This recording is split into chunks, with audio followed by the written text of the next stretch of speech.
Okay, I am here in this £140,000 car, courtesy of Paul from Hilton Ames. So thank you, Paul, for lending us your car today. And talking to Mr. Bob Buckingham, who is the Non-Executive Director of the Bridgwater Women's Football Club. Is that correct? That's pretty close, Pippa. Thank you.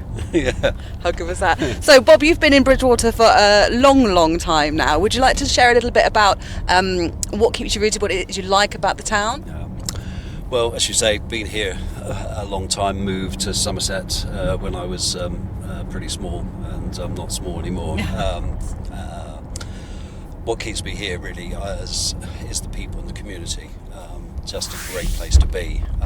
I was fortunate enough to work in the town for a long time, going back to the days of the original Bridgwater Building Society, and then through various mergers and everything else, and did quite a number of years there, and then back in 2016 got involved in local football, and more recently specifically with Bridgwater United Women FC.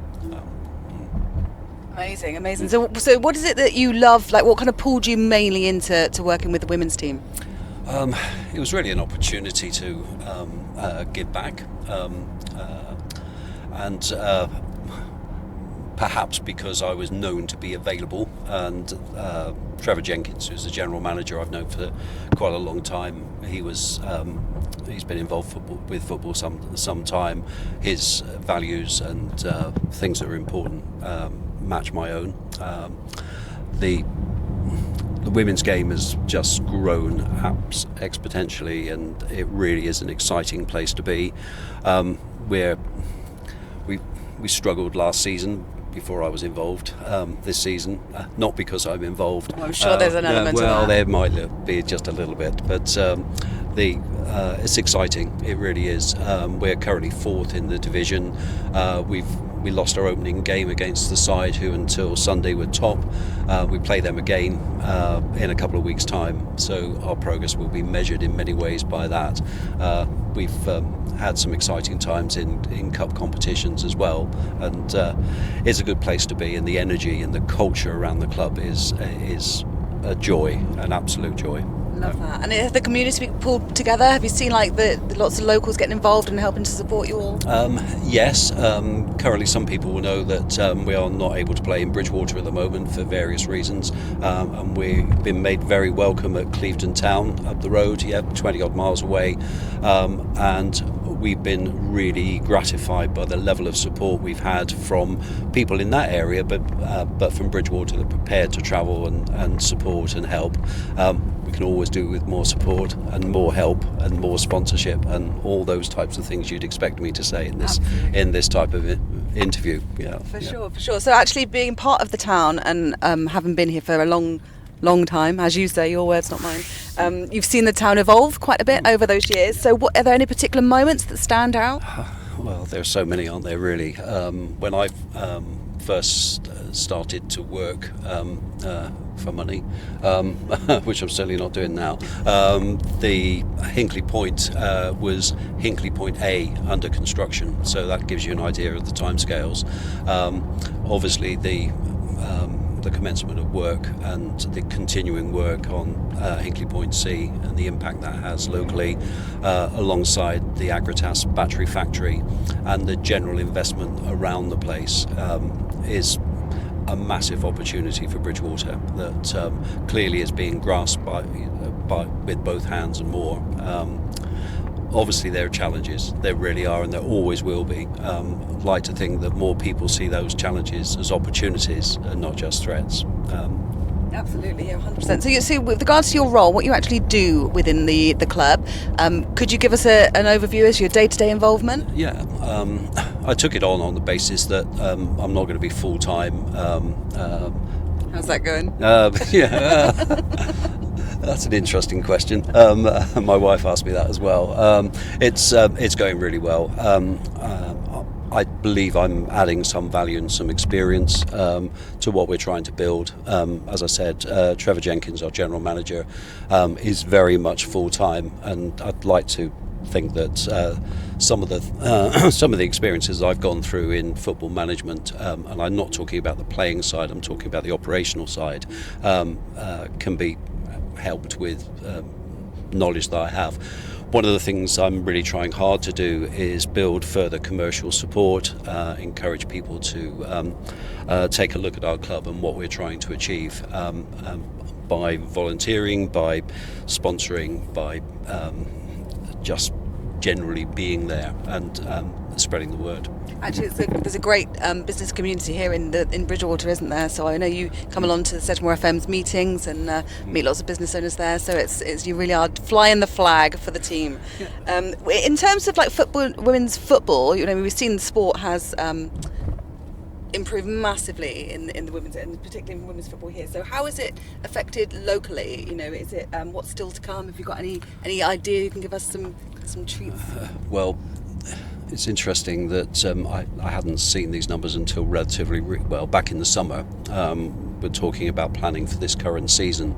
The beginning of the previous season, the first pre-season training was attended by 9 players.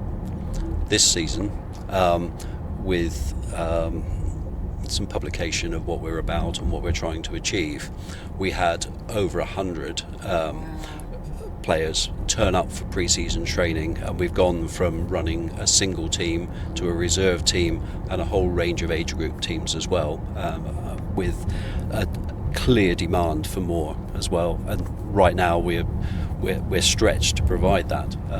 We need more support. We need more funding opportunities, but we're confident that those will be available to us going forward. Amazing. And do you need to have a kind of a passion for football to get involved, or could anybody help you out? Yeah, anyone can help us out. Just come along and watch a game, see what we do. There are always things to do on match day. If you're interested in getting involved, then take a look at our social media. There's plenty of information. There are posts every day, and we'd like to think that the message we're giving is honest, realistic, and timely. Send us a direct message. Send me a direct message. I'm not hard to find on social media, and I will get back to you. Wonderful. Yeah. So if you could click your fingers and improve something about grassroots, and particularly here in Bridgwater, what would that be? Well, it's really about access to playing. There are not enough artificial pitches on which to train. We have a great relationship with Bridgwater College, really great relationship, extremely supportive. They've got 1 3G pitch. Really, we need more, and that's a concern. But the funding from the FA is available. But it takes time, a lot of time, as many people listening to this will know, but locally as well. Yes, I'd like to click my fingers. It's not as simple as that, but access is key. Yeah, absolutely. Couldn't agree more. So let's see if we can end on a funny note. Is there anything in particular you can share from us that maybe there's been a moment or a personal something that's a bit of an only in Bridgwater kind of moment? Well, yeah, there. It's true that going to a typical game, you get a mix of help from those attending in terms of tactical changes and a bit of a dose of their views on local politics and everything else. But I think one thing that I thought of that perhaps resonates is that we were running a community event. One of the girls was suddenly mobbed, that's probably a bit strong word, surrounded by a whole load of young girls who were keen to get selfies and photos and selfie photos and signatures and all this sort of stuff, and the player involved was staggered by it because she wasn't really famous. She was just a player in her view, and the reaction was priceless. It demonstrates that there's a lot of passion and a lot of interest in women's sport generally, and in football particularly. Amazing, amazing. Well, thank you so much for joining us here today. It's clear that, you know, organisations like this do well when there's people behind them that care, that are really passionate and support it, and you clearly do in leaps and bounds, so they're lucky to have you.